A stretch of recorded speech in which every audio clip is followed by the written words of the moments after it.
আসসালামু আলাইকুম, good morning. আজকে অনেক তুষারপাত হচ্ছে। 6 জানুয়ারি 25। ওয়াও।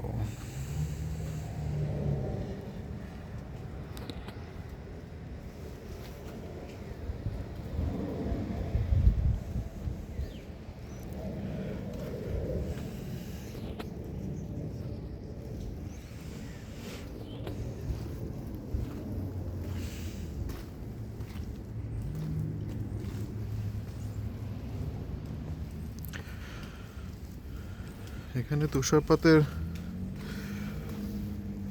চেয়ে বেশি কষ্ট হয় যখন বাতাস থাকে।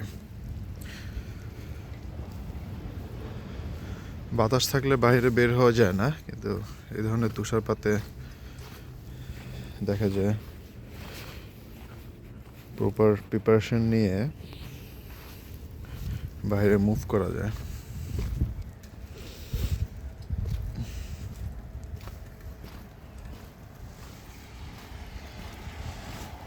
এবং এখানে এই রাস্তায় যারা আর কি প্যাডেস্ট্রিয়ান আছে, চলাচলের রাস্তাগুলোতে লবণ ছিটাতে হয়। এটা হচ্ছে নিয়ম, যাতে বরফগুলো জমতে না পারে। লবণ দিলে বরফটা গলে যায়, যাতে যারা পথচারী আছে তাদের হাঁটতে যেতে সমস্যা না হয়।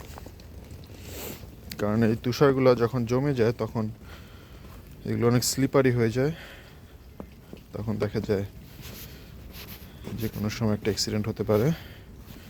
এবং মজার বিষয় হচ্ছে, আমি হাঁটছি, যদি তুষারপাতের কারণে এই রাস্তাটা স্লিপারি হয়ে যায় এবং যেখানে স্লিপারি হবে, যদি কোনো অ্যাক্সিডেন্ট হয়, লেটস আমি যদি এখানে অ্যাক্সিডেন্ট করি রাস্তার স্লিপারির কারণে, বরফের কারণে, তাহলে এখানে গভর্নমেন্ট থেকে এই বাড়ির নামে ফাইন হবে।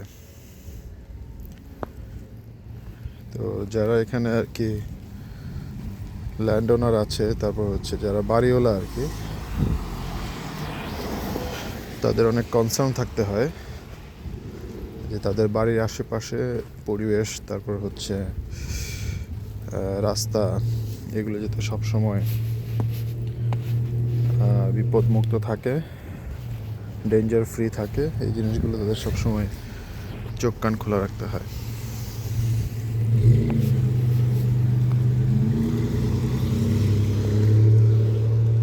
মানে এখানে বাড়িওয়ালা হলে দেখা যায় আরও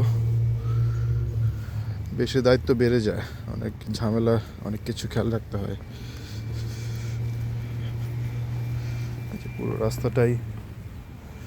পুরো রাস্তাটাই হচ্ছে এখানে বরফ হয়ে গেছে। একটা জিনিস দেখেন, এখানে বরফ, ঠিক আছে, এখানে বরফ, সামনে কিন্তু বরফ নাই।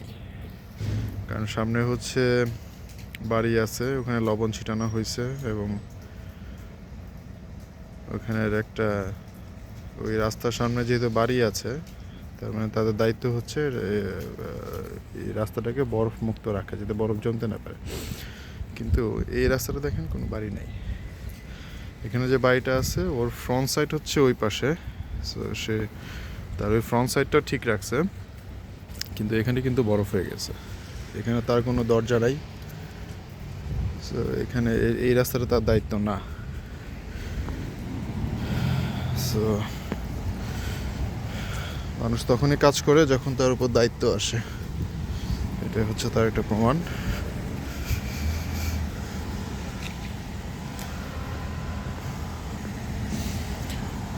আজকে একটু বের হয়েছি, একটু কিছু গ্রোসারি কিনতে হবে। এই যেটা হচ্ছে বাঙালি গ্রোসারি, আনন্দবাজার। আসলে দেশের বাইরে এসে যখন বাংলায় কোনো কিছু লেখা দেখি, তখন দেখা যায় আলাদা একটা ভালো লাগা কাজ করে। তখন মনে হয় যে একটা মাতৃভূমির প্রতি টান, মাতৃভাষার প্রতি একটা টান, এই জিনিসগুলো তখন জেগে ওঠে।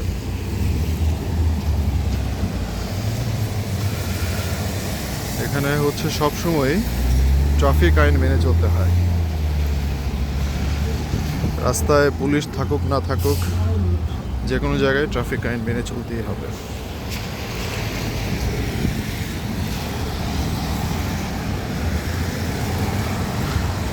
তো আমি আজকে সি টাউনে যাব। এই যে এখানে হ্যান্ড সাইন দেখাচ্ছে, তার মানে আমি রাস্তা পার হতে পারবো না। যদিও রাস্তা ফ্রি থাকলেও আমি পার হতে পারবো না।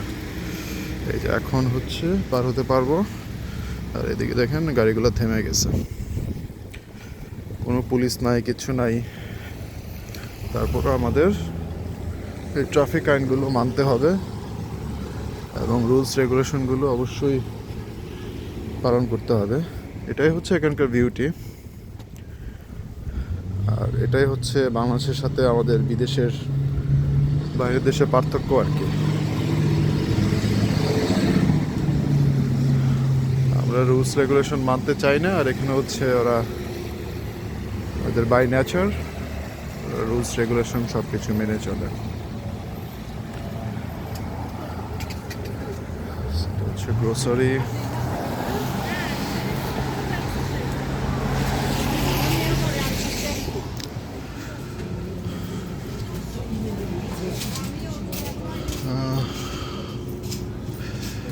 এটা সাধারণত বাঙালি গ্রোসারি না, এটা বিদেশি গ্রোসারি।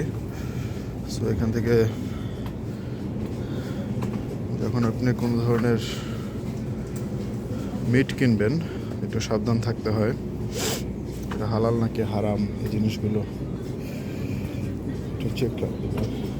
ফ্রুটস, কমলা, সবজি।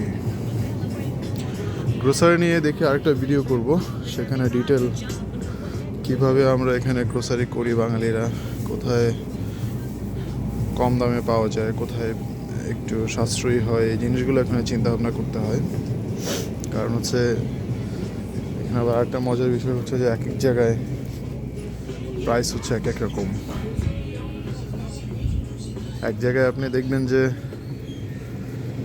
একটা প্রোডাক্টের প্রাইস হচ্ছে 5 টাকা, আরেক জায়গায় দেখবেন যে 60 টাকা, আবার আরেক জায়গায় দেখবেন 3 টাকা।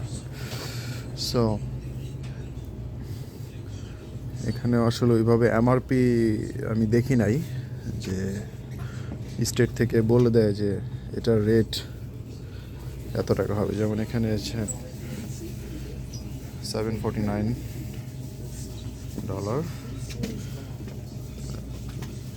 $7.49 সেখানে হচ্ছে 12টা ক্যান। 12টা ক্যানের দাম হচ্ছে অলমোস্ট $7.50। এটা আবার অনেক সময় দেখা যায় সেলে দিয়ে দেয়, আবার অনেক গ্রোসারিতে আবার দেখা যায় এটার প্রাইস 11 টাকা 12 টাকা। সো ডিপেন্ড করে আর কি। সো গ্রোসারি নিয়ে ডিটেল ইনশাল্লাহ আরেকদিন আলোচনা হবে। সো আজকে এই পর্যন্তই। থ্যাংক ইউ, ধন্যবাদ।